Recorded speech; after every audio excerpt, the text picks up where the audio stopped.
მოგესალმებით, ეთერშია გადაცემა საერთაშორისო მიმოხილვა. გადაცემა იმ მოვლენებზე, რომელიც აუცილებლად შევა მსოფლიო ისტორიაში.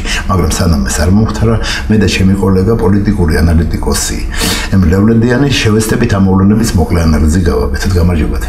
მოგესალმებით.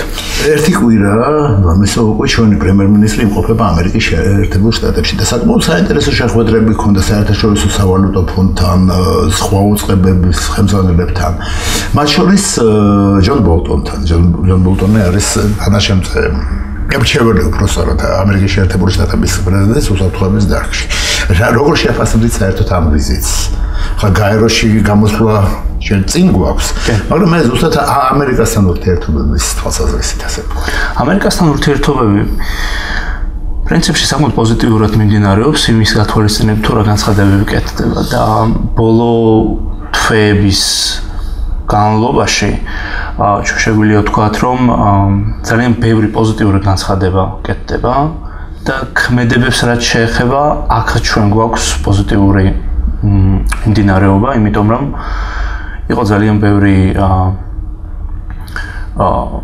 პრინციპში იმის განცხადება, რომ ჩვენ აუცილებლად შევეცდებით უფრო მეტ ლეტალურ შეერაღების გამოგზავნასაც საქართველოსთვის და უფრო მეტ ხარდაჭერას ზოგადად რეგიონში და მსოფლიო არენაზე იმის წინააღმდეგ, რასაც აკეთებს რუსეთის ფედერაცია სამხრეთ კავკასიაში. საკმაოდ პოზიტიურად უყურებ ზოგადად ამ ვიზიტსაც, იმიტომ რომ ნეგატიური მხარე მას ვერ ექნება, რადგან ამერიკის შეერთებული შტატები ჩვენი მოკავშირეა და ერთადერთი სურვილი, რა თქმა უნდა, რომელიც ჩვენ გაგვაჩნია, ეს არის რომ უფრო მეტი გაკეთდეს ხოლმე, მაგრამ აქ ჩვენ ვიცით, რომ ამერიკას მიუხედავად იმისა, რომ არის ჩვენი მოკავშირე, არის ძალიან ძლიერი ქვეყანა და ასე შემდეგ, მას არ შეუძლია ყველაფრის ეგრევე გაკეთება, რადგან მაინც არის ისეთი გეოპოლიტიკური ჩარჩოები. ზუსტად ამაზე მინდოდა მეკითხა, რატომ არ შეუძლია? შეხედეთ, სტრატეგიული პარტნიორობის კარტა უკვე რამდენიმე თითქმის 10 წელია დეკემბერში. აი იანვარში 2019 იანვარში მიიღეს, ისე პრაქტიკულად იანვარში არის შეუძლია 10 წელი. ამ კარტის საფუძველზე ასე ვთქვათ, რატომ არ შეუძლიათ? თქვათ ასე, მოდით პირდაპირ ვთქვათ, ნატოზე საუბრები არის საკმაოდ საინტერესო, არის აუცილებელი, რომ ყველაფერს დავანებოთ ინსტიტუციონალურ და ინსტიტუციონალურ რეფორმებს ვატარებთ ჩვენ ამ საუბრების დროს და ამ ასე ვთქვათ წინსვლის დროს ნატოსკენ, მაგრამ ფაქტი არის, რომ ევროპაში არსებობს რამდენიმე ქვეყანა, რომელსაც არ სურს ჩვენი ნახვა ნატოში და უსაფრთხოების საკითხი ჩვენი არის პირდაპირ დამოკიდებული ამერიკის შეერთებულ შტატებზე. რატომ არ შეუძლია შტატებს იგივე ასე ვთქვათ, უბლოკო მოკავშირის სტატუსის მინიჭება ჩვენთვის, ეს ხომ სრულად შესაძლებელია.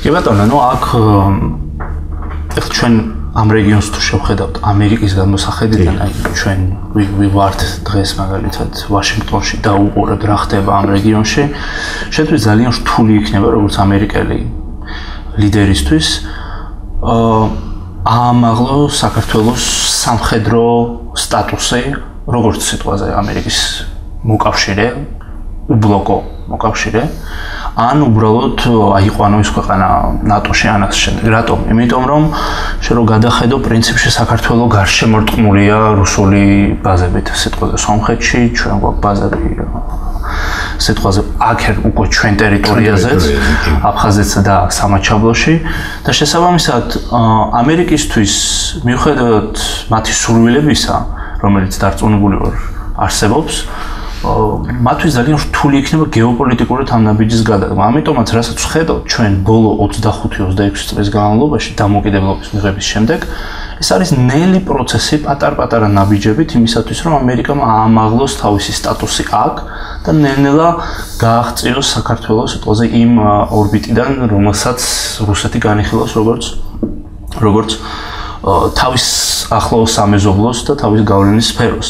ანუ აქ საქმე იმაშია, რომ ჩვენ თუ ამას გადავხედავთ ისტორიული პერსპექტივით, სიტყვაზე 50 წლიანი, 1 საუკუნოვანი პერსპექტივით, რომელზეც ჩვენ ადამიანს არ გვაწყობს, იმიტომ რომ ჩვენ ეგრევე გვინდა ყველაფერი, ჩვენ ნახავთ, რომ საკმაოდ პოზიტიურად მიმდინარეობს, იმიტომ რომ სადღაც 25 წლის განმავლობაში შენი ვითარება უსაფრთხოების კუთხით, ზოგადად პოლიტიკურად არ იყო ესეთი, როგორც შენ დღეს გაქვს. კი, რა თქმა უნდა, მთლიანად ვიყავი დამოკიდებული რომ მოსკოვზე. შენ ვერ მიიღებ საქართველოს ვერც ნატოში დღეს დღესვე ვერც აამაღლებს საქართველოს სამოკავშირეო სტატუსს, უბრალოდ იმის გამო, რომ პროპორციულად რუსეთი შეეცდება, რომ დიდი სამხედრო ნაბიჯები გადადგას.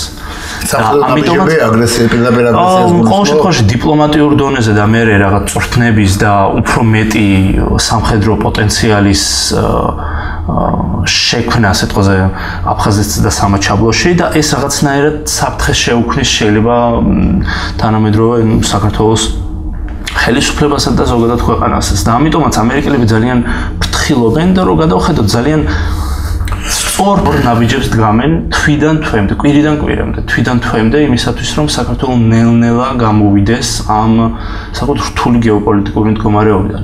ამავდროულად ის, რასაც გააკეთებენ ამერიკელები საქართველოში, ძალიან დამოკიდებულია იმაზე, თუ რა ხდება ზოგადად პოსტსაბჭოთა სივრცეში და არა მარტო. ამიტომაც ახლო აღმოსავლეთშიც. კი ბატონო, და ამიტომაც საკმაოდ ლავირებენ გარკვეულწილად მიუხედავად იმისა, რომ ყველაზე ძლიერი ქვეყანა არის დღეს და შეუძლია აბსოლუტურად ჩვენი გაგებით ყველაფერს გაკეთება, მაგრამ ლავირებენ და ცდილობენ რომ საქართველოში რაღაც პატარა ნაბიჯები არ იყოს გამომწვევი რუსეთის რაღაც ხისტი მოქმედებებისა. იგივე თქმა შეიძლება უკრაინაზეც, სიტყვაზე უკრაინა რამდენიმე წლის წინ საკმაოდ ნეგატიურ გეოპოლიტიკურ ჩარჩოში მდებარეობდა, იმყოფებოდა, სადაც ეკონომიკურად და სამხედრო კუთხით დამოკიდებული იყო რუსეთის ფედერაციაზე, მაგრამ სულ რაღაც 3-4 წელიწადში მოხდა გარდატეხა და ძალიან პატარა და ნელი ნაბიჯები რუსეთის დამსახურება ხომ არ არის და პირადად ვლადიმერ პუტინს. კი ბატონო, აბსოლუტურად. მანდაც შეიძლება ბევრი ამის თქმა, იმიტომ რომ შენ რო გადახედო იმ სივრცეს, ხო, რომელზეც ჩვენ საუბრობთ, ანუ ეს არის სამხრეთ კავკასია, უკრაინა, ბელარუსი, ანუ აღმოსავლეთ ევროპა, პოსტსაბჭოთა სივრცეს რეგიონი, ჩვენ ხედავთ, რომ რუსეთი კარგავს თავის გავლენას. ბოლო 25-26 წლის განმავლობაში მადაკარგეს უკრაინა, დაკარგეს მოლდოვას ნახევარი, მიუხედავად იმისა, რომ მანდა არის ბევრი სიტყვაზე პრო-რუსულად განწყობილი, დაკარგეს საქართველო და მე ვხედავ იმას, რომ პრინციპში თავის დასავლეთ საზღვარზე საკმაოდ დიდი პრობლემები აქვს, იმიტომ რომ უკრაინის დაკარგვა ვიცით რომ ეს არ მარტო იდეოლოგიურად გარდატეხია, არამედ გეოპოლიტიკურად რუსების გაგებაში ევროპელები, რომელიც საუკუნეების განმავლობაში უქმნიდნენ რუსებს პრობლემებს, ამას ვერ უარყოფ. ეხლა უკვე სადღაც ძალიან ახლოს არიან უკვე სამხრეთ კავკასიასთან ზოგადად და მოსკოვთანაც და პრინციპში სხვა დიდ ქალაქებთან, რომელიც აი ცენტრალურ ნაწილს წარმოადგენენ რუსეთის, ანუ ევროპულ ნაწილს, რუსეთის ჰარტლენდი, ესე ვთქვათ, რომელიც ინდუსტრიულად და მოსახლეობის კუთხით საკმაოდ ბირთვს წარმოადგენს რუსეთის. რომ დაუბრუნდეთ ამერიკის პრობლემატიკას, ასე ვთქვათ, ну, ეხლა ჩვეულებრივი მოხალხის გადასახედიდან ჩანს რომ არსებობს ერთიანი ამერიკა რაღაცნაირად და ერთიანი ამერიკის პოლიტიკა. არა რეალურად იქ რამდენიმე ჯგუფი არის. ბევრი ჯგუფი არის, რამდენიმე ჯგუფი არის ძლიერი, რომელიც ნუ ერთმანეთში იბრძვიან და ასეთი მოსაზრებაც გამეგია, რომ დღეს იქიდან გამომდინარე, რომ ამერიკა არის რომი, ანალოგიებს რომის იმპერია. დღეს საგარეო პოლიტიკა ბევრ ქვეყანაში არის გაგრძელება საშინაო პოლიტიკის ამერიკის. ანუ ერთი უნდა კითხოთ რა დაჯგუფებები გვიჭერენ მხარს იქ. თუ ყველა დაჯგუფება, ანუ არიან დემოკრატები, არიან მემარცხენეები და ისიც არის ეს ერთ კითხვაში მინდა მოთავსოს. რამდენად ძლიერი რუსული გავლენა ამერიკაში. პრორუსული ჯგუფები ხომ არსებობს? კი. ნუ აი ამ კითხვის მეორე ნაწილს მივყავ ძალიან საინტერესო დისკუსიამდე, რომელიც აი ახლა წამოიჭრა, რომ რამდენად დიდია პრორუსული განწყობილება ამერიკულ ხელისუფლებაში. რას გულისხმობთ პრორუსულში? აპრიორი იმას კი არა, რომ შენ გაატარებ პრორუსულ პოლიტიკას და იქნები რუსეთის მომხრე და ასე შემდეგ. უბრალოდ აქ საქმე იმაშია, რომ ამერიკას დღეს მსოფლიოში აქვს ძალიან დიდი პრობლემები, გრძელვადიანი და მოკლევადიანი. მოკლევადიანში განიხილება რუსეთი, ხშირად რადგან რუსეთი ქმნის პრობლემას უკრაინაში, საქართველოში, სირიაში და ასე შემდეგ. მაგრამ ძალიან ბევრი ამერიკელი ფიქრობს, რომ გრძელვადიანი პერსპექტივით ეს არა რუსეთია, არამედ ჩინეთი. და გასაგებიც არის, რადგან ჩინეთს სურს გლობალური წესრიგის შეცვლა ეკონომიკურად სამხედრო კუთხით. ბიპოლარული ქვეყანა, ესე ორი პოლუსი რომ იყოს და რეალურად ახლა ეკონომიკურადაც პირველი ეკონომიკა არის შტატები, მეორე ეკონომიკა არის ჩინეთი. სამხედრო თვალსაზრისით უკვე ფაქტიურად ბატონო, შეიძლება მაგდაგვარი პარალელის გავლება ოღონდ აქ პრობლემა ამერიკელებს აქვს შემდეგ რამეში. ეს საბჭოთა კავშირის დროს საბჭოთა კავშირი არ უქმნიდა ამერიკას ეკონომიკურ პრობლემას.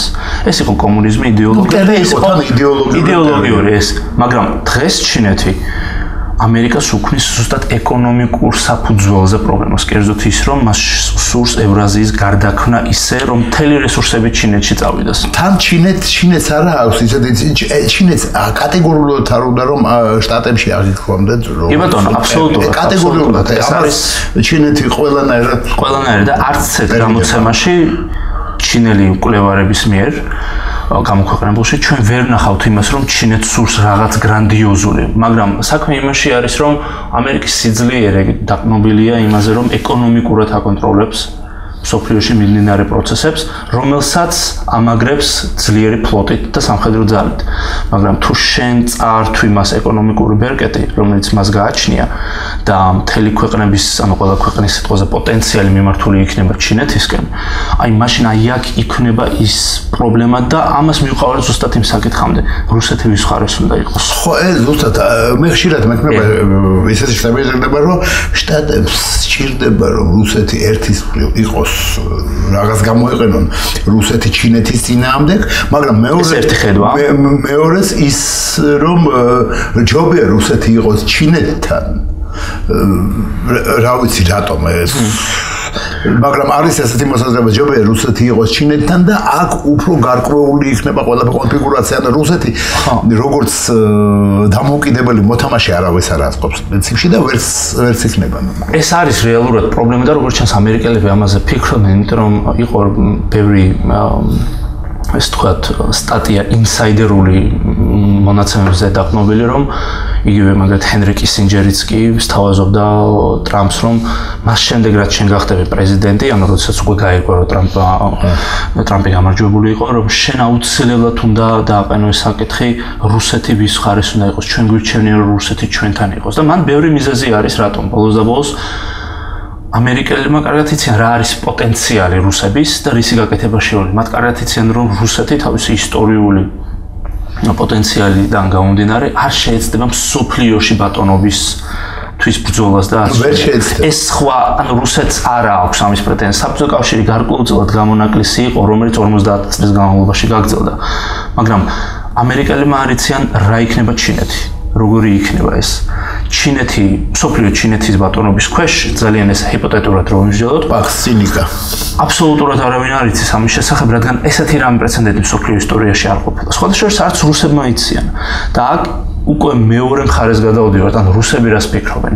გვირჩევნია ჩვენი ცივილიზაციის ნაწილთან ვიყოთ, ანუ ამერიკელებთან ერთად, რომელიც პრობლემებს გვიქნია, მაგრამ ჩვენ ვიცით რა სურთ ამერიკელებს. თუ ვიყოთ ჩინელებთან, რომელთაც სხვა გრანდიოზული გეგმები აქვს და ჩვენ არ ვიცით რა გველოდება ჩინელების ეგრეთ წოდებული ბატონობის ქვეშ. და აი ეს დილემა არის დღეს ამერიკაში და რუსეთში და ამავდროულად ეს შეიძლება გადავიტანოთ ცივილიზაციურ არჩევანშიც, ხო? მე მიჩვენია ჩემი ესე ვთქვათ, უხეშად ვთქვათ, რასის წარმომადგენელთან ვიყო, თუ ვიყო სულ სხვა ადამიანებთან, აზიასთან, რომელთანაც მე არასდროს არ ყოფილიო. ტაქტიკურად ეხლა პუტინს პრინციპში ეხლა დღევანდელი ეხლა ასე თუ ისე რა თქმა უნდა დარწმუნებული ვარ რუსეთში არის სტრატეგიები, ვინც ფიქრობს ამაზე და იწერება რაღაც ნაშრომები და ასე შემდეგ, მაგრამ ტაქტიკურად ეხლა რუსეთის ხელისუფლება რომ ავიღო ტაქტიკურად ეხლა პუტინს ხაერივი სჭირდება ჩინეთის მხარდაჭერა იქიდან გამომდინარე, რომ ძალიან საერთოში მოხდა დასავლეთთან და რამდენად ეს და ისეთი სტაბილიზება მექნება, რომ ჩინეთს არ აწყობს ისეთი ღია მხარდაჭერა რუსეთის. პირიქით ჩინეთი ამბობს, რომ რაღაცნაირად ჩვენ ნეიტრალურ ავიღოთ ელემენტარულ ისევ დავუბრუნდოთ საქართველოს. საქართველოშიც ხომ არის ჩინეთის ინტერესები და საქართველოშიც ხომ არსებობს. მაგრამ საქართველოში პრაქტიკულად არ ჩანს ჩინეთი პოლიტიკურად, ასე ვთქვათ. რამდენად პროგნოზირებადი არის, რომ გამოჩნდება ჩინეთი პოლიტიკურად საქართველოშიც. ხო, ეს ძალიან საინტერესო საკითხი არის. აბსოლუტურად, ხო, და ნუ აქ ესეთი საკითხი არის, რომ ყველა იმ კვლევაში ხო რაც გვაქვს ჩვენ ნანახი, საქართველოს პირდაპირ არ ფიგურირებს ამ ეგრეთ წოდებულ ერთი გზა ერთ სარტყელში, ერთ დიდ პროექტში, დაახლოებით 100 მილიარდიან ასე ვთქვათ, პროექტში და უკვე როგორც ვიცით, უფრო მეტი დაფინანსებაც კი მიიღო ამ პროექტმა უკვე. და საქართველოს არ ფიგურირებს, მაგრამ ჩვენ ვიცით ის, რომ ის პორტები, რომელიც ჩვენთან შენდება და ის ინფრასტრუქტურა, რომელიც ჩვენთან არსებობს, რა თქმა უნდა, გამოყენებული იქნება ჩინელების მიერ. და მე რადგება ის ძალიან მნიშვნელოვანი საკითხი. შენ როგორც ჩინეთი გჭირდება საქართველოს გარკვეული ექსპორტისთვის, იმპორტისთვის გამოიყენო ეს ტერიტორია და ამავდროულად ამ ქვეყანას აქვს დიდი პრობლემა გეოპოლიტიკური ხასიათის რუსეთთან. პირველ რიგში ეს გზები, რკინი გზები და ნავთობსადენები. შენ რა რეაქცია უნდა გქონდეს ამის წინააღმდეგ, რადგან ჩვენ ვიცით, რომ ჩინეთი ცდილობს იმ რესურსების უზრუნველყოფას, რომელსაც ის იღებს ოკეანეებიდან და სხვა სიტყვაზე მიმართულებებიდან. ანუ ერთ-ერთი მიმართულება პოტენციურად შეიძლება იყოს ისიც, რომ საქართველოს აი სტრატეგიული დერეფანი დავიცვათ ჩვენ, რადგან ჩვენ ჩინელებს გჭირდება როგორ დაიცავთ თუ ჩვენ ვართ მოკავშირე ვართ ამერიკის შეერთებული შტატები. კი, ანუ თეორიულად შეიძლება ესეც საუბარი, რომ სიტყვაზე რამოდენიმე აწლეულის შემდეგ, როდესაც აქ ჩვენზე გაივლის უფრო მეტი ტვირთი სიტყვაზე ჩინეთში, ან ჩინეთიდან ევროპაში, ჩინეთი ძალიან დაინტერესებული იქნება ამ რეგიონის არა მარტო დღევანდელ სიტყვაზე უსაფრთხოებაში, არამედ უფრო იმაშიც, რომ შემატოს დაფინანსებით, შეიძლება უფრო მეტითაც და დაეხმაროს საქართველოს ხელისუფლებას, რომ აი ამ რეგიონში მოხდეს უფრო მეტი სიტყვაზე უსაფრთხოების ამაღლება მოხდეს ამ რეგიონში. თეორიულად ეს შესაძლებელია, მაგრამ რო დავუბრუნდეთ იმას, რაც თქვით თქვენ, ეს ძალიან რთული იქნება, რადგან მე საქართველოს რაღაცნაირად გარკვეულწოდ უხერხო მდგომარეობაში აღმოჩნდება, იმიტომ რომ ამერიკის შეერთებული შტატებია აქ და მე ჩვენ არ ვიცით რუსეთს როგორი რეაქცია ექნება. რაც მიყავს იქამდე, რომ მიუხედავად იმისა, რომ პუტინს ძალიან ბევრი რამე სჭირდება ჩინეთიდან, არა მარტო საქართველოში, არამედ ბევრ სხვა ქვეყნებში, მათ შორის ცენტრალურ აზიაში, ამ ორ ქვეყანას აქვთ, ვთქვათ, ლატენტური, ესე ვთქვათ, უთანხმოებები, რომელიც შეიძლება ერთ მომენტში გადაიზარდოს დიდ რამეში, პირველ რიგში ეკონომიკაზე დაფუძნებული. და ტრამპს მიყავს იქიდან, იმიტომ რომ ახლა იყო გამოქვეყნებული რამდენიმე ინფორმაცია გამოვიდა, რომ პირდაპირ ახლა იქნება სპეციალური კანონპროექტი, რომელიც შეძლებს ჩინეთისთვის ტექნოლოგიების, იპარავენ ტექნოლოგიებს ჩვენ ვიცით ეს მშვენივრად და ამას ყველაფერს და შეიძლება ხარ ვიცი სანქციების დონეზე რამდენად, მაგრამ წინააღმდეგობა ჩინეთთან, მაგრამ ჩინეთს რა დავანებოთ თავი, ჩვენ გასაგებია ჩვენ ისევ და ისევ ჩვენი უსაფრთხოების გარანტი არის ამერიკის შეერთებული შტატები და არა სხვა ქვეყანა ვერ გახდება დღეს ფიზიკურად ვერ გახდება. თურქეთიც რო თურქეთია ნატოს წევრი არის, ის ვერ გაუწევს წინააღმდეგობას რუსეთს და ასე შემდეგ და ამერიკის establishment-ს რო დავუბრუნდეთ. ტრამპი ბოლტონი, ასე ვთქვათ, ეს ერთი დაჯგუფება არის, ასე ვთქვათ. არატრადიციონალისტი რესპუბლიკელების მეორე დაჯგუფება ცხონებული მაკეინის ნეოკონები, რომლებიც პრინციპში გარკვეულ იმაში არიან, კონფრონტაციაში არიან ტრამპთან პირადად და დემოკრატები.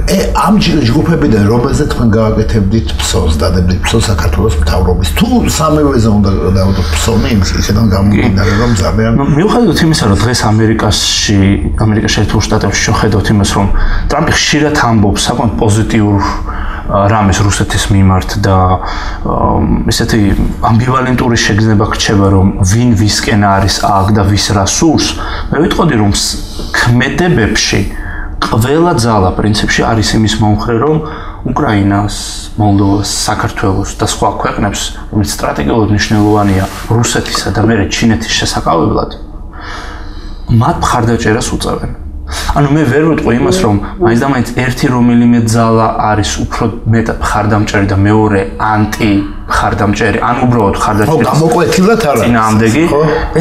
ესეთ რამეს მე უბრალოდ ვერ ხედავ, ან უბრალოდ კულუარულად ჩვენ უბრალოდ არ მოგვეპოვება ამის შესახებ ინფორმაცია. ანუ მე ვიტყოდი, რომ საკმაოდ ქმედით უნარიანი სახელმწიფო აპარატი ყავს დღეს ამერიკის შეერთებულ შტატებს მთავრობას ესე ვთქვათ, რომელიც მიყვება იმ სტრატეგიულ ინტერესებს, გეოპოლიტიკურ ინტერესებს, რომელიც ამერიკას გააჩნდა. მე უფრო მეც ვიტყოდი, მაგალითად, ობამას პრეზიდენტობა რო შევადარ ტრამპის პრეზიდენტობასთან, ვიტყოდი, რომ ობამას პრეზიდენტობის დროს უფრო მეტ ადამიანს ალბათ დარჩებოდა ის შთაბეჭდილება, რომ ამერიკას რაღაც ხრივ საქართველო არ აინტერესებდა, ან სიტყვაზე უკრაინა არ იყო იმდენად მნიშვნელოვანი და ასე შემდეგ. მაინც თქვენ მიმული გაქვთ ეს ორი საკითხი საქართველოს და უკრაინის ცალკე არ გამიხილება? ცალკე ალბათ ჯობია რომ რა თქმა უნდა ცალკე იყოს განხილული, რადგან რაღაც მაჩვენებლები ჩვენ უფრო წინ ვართ სიტყვაზე, უფრო ახლოს იმავე ევროკავშირთან ან სიტყვაზე ნატოში მიღებასთან, მაგრამ ეს რეგიონი, ეს საზღვრისპირა ტერიტორიები, რომელიც რუსეთს ემიჯნება, ეს თქო ესაზღვრება დასავლეთში აღიქმება როგორც ერთი სივრცე, ერთი გეოპოლიტიკური სივრცე და მით უმეტეს საქართველოს და უკრაინის გადაჯაჭვება ხდება უბრალოდ იმის გამოც, რომ შავი ზღვა გვაერთიანებს და სამწუხაროდ ჩვენთვის გარკვეულწილად ხდება აი ამ საკითხების არ გაყოფა ერთმანეთთან. და ამიტომაც ის რაც ხდება უკრაინაში, ერთ-ერთ სტატიაშიც პრინციპში სათაურიც კი მქონდა ესეთი, რომ ის რაც ხდება უკრაინაში ძალიან მნიშვნელოვანია ჩვენთვის და აი მაგიტომაც ხანდახან საბედნიეროდ, ხანდახან საუბედუროდ ჩვენთვის აი ორი საკითხი არის გადაჯაჭვული ერთმანეთთან. ხო, ეგრედან გამომდინარე, რომ უკრაინის მნიშვნელობა, რა თქმა უნდა, საკმაოდ დიდი არის და თუ მნიშვნელოვანი არის ის უკრაინა, მაშინ ჩვენც შეიძლება რაღაცაში გამოგვადგეს. თავის დროზე მე მახსოვს იყო ასეთი დრო, როცა ჩვენ გვქონდა ურთიერთობები რესპუბლიკელების ერთ-ერთ ბანაკთან, რა, მაკენის გუნდთან ასე ვთქვათ და გარკვეულწილად მე მგონი ეს მაგრად დააზარალა საქართველოს ეგრედან ობამას მერე ლინკოლნ მიჩელი, რომელიც იყო ვერიტანდე რა ჩვენ ხელისუფლებას იმ დროს და ასე ვთქვათ პირდაპირ და ობამა ზუსტად ვიცით ობამაც და საერთოდ ამერიკის რესპუბლიკური ესტაბლიშმენტი კითხულობდა მაშინ და აინტერესებდა ლინკოლნ მიჩელის მოსაზრება საქართველოს და საბოლოო ჯამში შიგნითაც რას მივიღეთ ეს იყო მის გამოძახილი. დღეს რამდენად ვისწავლე ჭკუა, დღეს რამდენად ასე ვთქვათ არა გვაქვს ის გვაქვს თუ არა უბრალოდ ის მიმართულება რომ თქვენთან ვიმეგობრებთ და იქიდან გამომდინარე რომ ძალიან მწვავე არის ახლა მაშინ არ იყო გამწვავებული ახლა ამერიკაში მიდის პარტიული სამოქალაქო ომი და პარტიული სამოქალაქო ომის დროს ძალიან რთული არის რომ რაღაცნაირად შეინარჩუნო ნეიტრალიტეტი არადა საჭიროა რამდენად შევძლებთ ჩვენ და რამდენად ახლა გამოგდის რომ შევინარჩუნოთ ნეიტრალიტეტი ამ დაჯგუფებებში მე ვიტყოდი რომ მაკეინის პარტია არა და უფრო ის თქვათ მიმდინარეობა საკმაოდ მძლავრი არის საქართველოში იმ კონფერენციების რაოდენობით იმ სიტყვაზე სხვა ღონისძიებების რაოდენობით იმ განცხადებებით ზოგადად რომელიც ხორციელდება იმ პოლიტიკით იმ განხორციელებული პოლიტიკით რომელსაც ჩვენ ხედავთ ტრამპის ქმედებებშიც კი ჩვენ ხედავთ რომ საკმაოდ დიდი არის აი ამ დაჯგუფების გავლენა და ზოგადად მაკეინის ინსტიტუტის გავლენაც და ჩვენ ვიცით რომ აი იმ ყოველწლიური კონფერენციები რომელიც აქ ტარდება მაკეინის ინსტიტუტის აბსოლუტურად შეიძლება ძალიან ბევრი რამე ახალი არ ითქმის ხოლმე ამ კონფერენციებზე მაგრამ ჩვენ ვიცით რომ აი ეს პატარ-პატარა მესიჯები ეს გზავნილები ამერიკიდან მიუთითებს იმაზე რომ შეიძლება უბრალოდ ტრამპი ერთ რამეს ამბობს და იქ სიტყვაზე სხვა სენატორი ნაკლებ სიტყვაზე ხარდაჭერას უწევდეს საქართველოს ან ზოგი სენატორი ჩადიოდეს რუსეთშიც კი იმიტომ რომ იყო ამის შესახებ რამდენიმე ვიზიტი იყო წინა თვეებში მაინც საკმაოდ ეს თქვათ როგორც თქვი რამდენიმე წუთის წინ ეს თქვათ მიზანმიმართული პოლიტიკა მიმდინარეობს ეს საქართველოსა და სხვა პოსტსაბჭოთა ქვეყნების ასამაღლებლად რომ გარკვეულწილად განხორციელდეს ის მე დავარქმევდი ამას მაინც შეკავების პოლიტიკის მაგვარი ის დიდი შეკავების პოლიტიკა რომელიც ცივი ომის დროს იყო ეხლა ეს რო გადმოიტანო აქ ამ რეგიონში ნახავ რომ საქართველოს უკრაინა და ეს ქვეყნები უწევენ რაღაც შეკავებას რუსეთის თქვათ გავლენის გავრცელებას ისევ იმ ტერიტორიებზე რომელიც ნუ ადრე ემორჩილებოდა რუსეთს გეოპოლიტიკურად მაგრამ ცალკე საქართველოს წვითავს თუ არა ამერიკის სტრატეგიულ ამოცანებს. საქმე იმაშია, რომ მე პირადად ვერ ვხედავ ქმედით პოლიტიკას შტატების ჩვენ მეზობლებთან, სომხეთთან გარკვეული მიზეზების გამო გასაგებია და განსაკუთრებულად აზერბაიჯანთან, იმიტომ რომ აზერბაიჯანი საკვანძო ქვეყანაა არა მარტო სამხრეთ კავკასიაში, ასე ვთქვათ, ცენტრალური აზია და სამხრეთ კავკასია რომ ავიღოთ საკვანძო ქვეყანა საქართველოს არის, რა თქმა უნდა, მაგრამ აზერბაიჯანის გარეშე ეს იქნება თითქმის წარმოუდგენელი. რით ახსნით, რომ არ არის ისეთი რა, ევროპელებიც კი მერკელიც ჩავიდა ბაქოში და საკმაოდ საინტერესო ვიზიტი ჰქონდა და შტატები რაღაცნაირად ერიდებიან თუ არ ვიცი რა ჩემთვის ეს კითხვის ნიშნის ქვეშ არის ყოველთვის რატომ არ ატარებენ შტატები აქტიურ პოლიტიკას აზერბაიჯანის მიმართ. გაჩნია რას გულისხმობთ ამ აქტიურ პოლიტიკაში, ხო, იმიტომ რომ ჩვენ ვიცით რომ აზერბაიჯანის ხელისუფლება არ არის იმ მდგომარეობაში, მიუხედავად იმისა, რომ მათ აქვს ტერიტორიული პრობლემები, იმ მდგომარეობაში როგორშიც ვართ ჩვენ. ისინი არ ხედავენ ისეთ პირდაპირ სამხედრო წნეხს რუსეთიდან, როგორცაც ხედავთ ჩვენ. და შესაბამისად, ჩვენი ვექტორი საგარეო პოლიტიკური ის, რომ ჩვენ პირდაპირ გვინდა ვიყოთ თქვენთან, ამერიკელებთან და ევროპელებთან, აზერბაიჯანელი ესე არ ფიქრობს, რადგან მას აქვს უფრო მეტი პოტენციალი, ეკონომიკური პოტენციალი, რა თქმა უნდა და ვიდრე სიტყვაზე საქართველოს და ამიტომაც აზერბაიჯანელის მდგომარეობიდან მას არც სჭირდება ესეთ ცალსახად იმის გამოხატვა რომ იცი რა პირდაპირ მე ვარ სიტყვაზე მე მინდა ვიყო შეთადიში აქ საუბარი მიდის ხომ არა აზერბაიჯანის გადმოსახედიდან ასე ვთქვათ ამერიკის შეერთებული შტატები აქ მით უმეტეს ესე იგი ორ მაგი ძალის ხმევა სჭირდება შტატებს რომ რაღაცნაირად იმიტომ რომ აზერბაიჯანს ასე ვთქვათ თუ ჟარგონი ვიხმარო თუ დაეტრევს შტატები აზერბაიჯანს ესე იგი ფაქტიურად მთელი დერეფანი მისი იქნება და აქედან გამომდინარე უკვე გააკონტროლოს სხვათა შორის ჩინეთთან მიმართებაში ეჩი თუმცა აზერბაიჯანს და ჩინეთს შორის ასთუისა კარგი ურთიერთობები არის ის გავითვალისწინოთ და ეს პლუსი არის შტატები გაუგებარი არის შეფის ნუ ალბათ აქ არის კიდევ სხვა ისეთი საკითხები რომელიც ხანდახან გეოპოლიტიკაში აღждდება მაგალითად ის რომ იდეოლოგიურად მე არ მაგალითად ამერიკელისთვის ალიევის ხელისუფლება იდეოლოგიურად არ არის შესაბამისი და შეიძლება აი ეს მომენტიც კი საუდის არაბეთის მონარქიის შესაბამისი კი რა თქმა უნდა მაგრამ აი აქ ხანდახან არის ამერიკის საგარეო პოლიტიკის ეს თქვათ ხანდახან გაუგებარი მომენტების, როდესაც იდეოლოგიურად მე ვარ მაინც დემოკრატიული ქვეყნების მომხრე, მაგრამ მე მიწევს მაინც გეოპოლიტიკურად სხვა იდეოლოგიების მატარებელ ქვეყნებთან ვიყო ახლოს.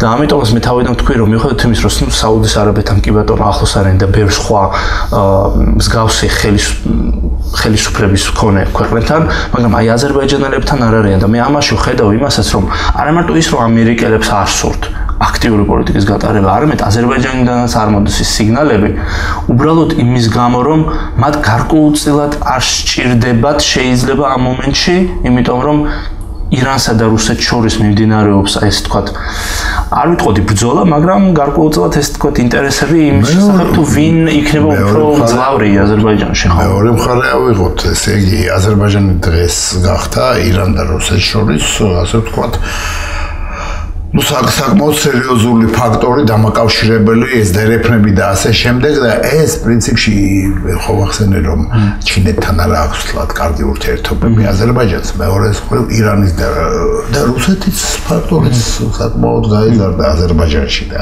აქედან გამომდინარე ეს შეიძლება გახდეს საფუძველი რომ ჩინეთი თავის გავლენას აზერბაიჯანზე ამართებს ხო? კი, რა თქმა უნდა, ხო.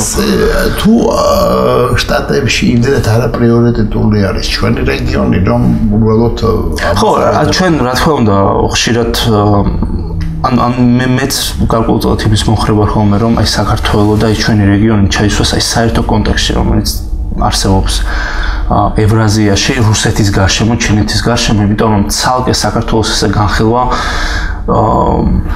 ამას მიყვართ იქამდე რომ ხშირად საქართველოს ჩვენ ვფიქრობთ, რომ იმდენად მნიშვნელოვანია ამერიკისთვის, რომ უბრალოდ აბსოლუტურად ყველაფრის კეთება მიმდინარეობს, აი უბრალოდ საქართველოს და საქართველოს. არ და ესე არ არის, მაგრამ მე ვიტყოდი, რომ აი წინა ხელისუფლებასთან მიმართებით, ანუ ობამას ხელისუფლებასთან შედარებით, თანამედროვე ამერიკული ხელისუფლება, უფრო მეტ აქტიურობას იჩენს სიტყვაზე საქართველოს ხარდაჭერაში. ანუ შეგვიძლია ვთქვათ, რომ ამერიკის აქტიური პოლიტიკა ბრუნდება სამხრეთ კავკასიაში, რაც ჩვენთვის დადებითი.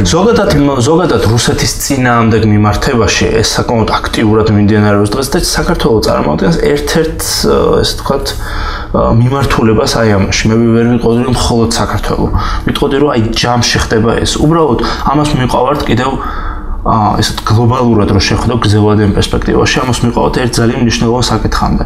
ის, რაზეც თქვით ჩვენ, რომ ვისკენ უნდა იყოს რუსეთი და თუ ამერიკაში, როგორც ჰენრი კისინჯერი და სხვები ფიქრობდნენ, რომ ეს საკითხი დადგება და აუცილებელია დღეს უკვე ნაბიჯების გადადგმა და რუსეთთან დაახლოება, აი ჩვენი ხელისუფლება როგორ მდგომარეობაში აღმოჩნდება, ეს არის ძალიან საინტერესო საკითხი. რა მოხდება 2040 წლისთვის, როგორი ვითარება იქნება, როდესაც შეიძლება მანამდეც, რა თქმა უნდა, როდესაც ამერიკასა და ჩინეთს შორის ურთიერთობა უფრო მეტად დაიძაბება და აი აქ რუსეთი ვის მხარეს უნდა იყოს, ამერიკელები თუ მიიჩნევენ, რომ უნდა იყოს მათ მხარეს, მაშინ ჩვენი მდგომარეობა როგორი არის, როგორი მდგომარეობა უნდა იყოს უკრაინელების.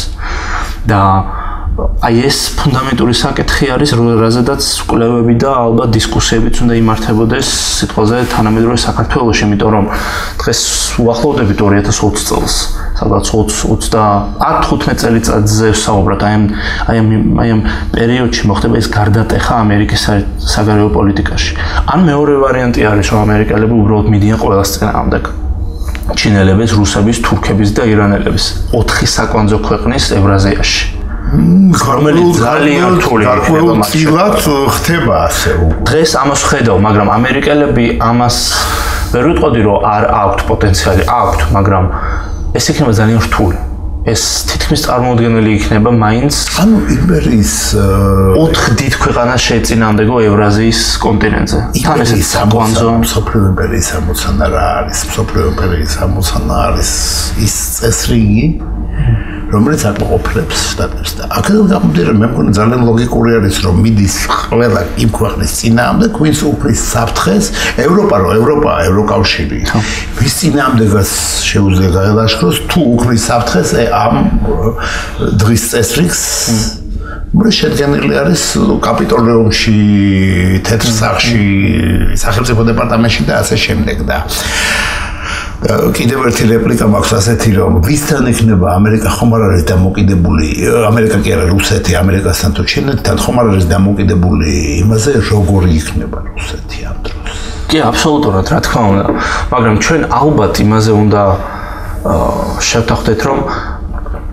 რუსეთისთვის უკრაინის ესე დათმობა ესე მარტივად ვერ მოხდება ანუ ამას მიყავართ იქამდე რომ დასავლეთსა და რუსეთს შორის იმდენად დიდი წინააღმდეგობა არის პირველ რიგში უკრაინის გამო რომ ამ ორ რეგიონს ანუ ორ გეოპოლიტიკურ მოთამაშეს შორის დაახლოება ესეთი ვერ მოხდება თუ სიტყვაზე რუსეთი იძულებული არ იქნება რთული ეკონომიკური მდგომარეობის გამო ან სამხედრო მდგომარეობის გამო მიყავთ ამათ რომ თქვას რომ უკრაინაზე მე ვკარგავ ჩემ სიტყვაზე გავლენის სფეროებს კი ბატონო მაგრამ სხვა საკითხები ჩემთვის უფრო მეტად პრიორიტეტული აი იქ თუ წავალთ რაღაც მოლაპარაკებაზე შეიძლება ესეთი რამე წავიდეთ თქვის ჩვენ ევროპელები ვართ და გვინდა ინტეგრალური არა გვაქვს პრეტენზია მსოფლიო ლიდერის როლზე და გვინდა გავხდეთ ინტეგრალური ნაწილი ევროპის და უკვე ევროპული ცივილიზაციის ფარგლებში როგორც იყო პეტრე პირველიდან ოქტომბრის რევოლუციამდე პრინციპში ევროპის ცივილიზაციის ნაწილი იყო და ებზოდა ლიდერობისთვის ებზოდა იქ შიგნით მაგრამ აქ ერთი საინტერესო რამე არის რამდენიმე თვის წინ სურკოვმა ვლადისლავ სურკოვმა გამოაქვეყნა საინტერესო წერილი ერთ-ერთ რუსულ გაზეთში იმის შესახებ საითკენ მიდის რუსეთი. ეხლა ეს რო ყოფილიყო დაწერილი სიტყვაზე რომელიმე ანალიტიკოსის მიერ კიდევ არ იქნებოდა იმდენად სიტყვაზე შეიძლება ხალხის საგანი.